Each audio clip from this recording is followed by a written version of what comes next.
இந்த மாதிரி பாதிக்கப்பட்டவங்க ஏகப்பட்ட பேர். இஷான் கிஷன் இப்படிதான் ஓடிஐல 200 அடிச்சாரு, நல்ல ஃபார்ம்ல இருந்தாரு. அவரை ஓப்பனிங்ல இருந்து கில்லுக்காக அப்புறம் ஒரு ஏசியா கப்ல நினைக்கிறேன் நம்பர் 4 நம்பர் 3 ஆட வச்சாங்க. அப்பயும் ஒரு 87 தான் அடிச்சாரு குரூசியலா. அதுக்கப்புறமா பார்த்தா அவர் காலி. ஆனா கில் அதுக்கப்புறமா எக்ஸ்ட்ரா நிறைய விளையாடி ப்ரூவ் பண்ணிட்டாருன்றனால தெரியல. பட் இப்போ இஷான் கிஷனோட ஓடிஐ ஆவரேஜ் பார்த்தாலும் 45 பிளஸ் தான் இருக்கு, நல்ல ஸ்ட்ரைக் ரேட் இருக்கு. இப்போ அதே மாதிரி சிமிலர் திங் நடக்குதோன்னு தோணுது.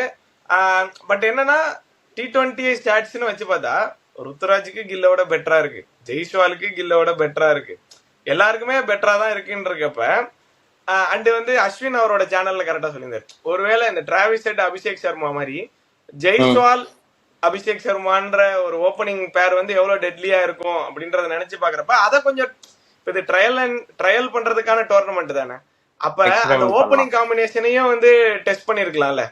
பண்ணலாம் இந்த சீரீஸ்ல ஒருவேளை மேபி இந்த சவுத் ஆப்பிரிக்கா சீரீஸ்ல பண்ணுவாங்களா, இல்ல ஜெய்ஸ்வால வந்து T20 பேட்ஸ்மேனாவே அவங்க பாக்கலையா, என்ன கதை? அதான் எனக்கு தெரிஞ்சு T20ல இன்னுமே எஸ்எஸ்வி ஜெய்ஸ்வாலுக்கு கோட்டாவும் கிடையாது. இருக்கிற இடத்துல ஃபில் பண்றதுக்கே ஆளுங்க நிறைய பேர் வெயிட் பண்ணிட்டு இருக்காங்க.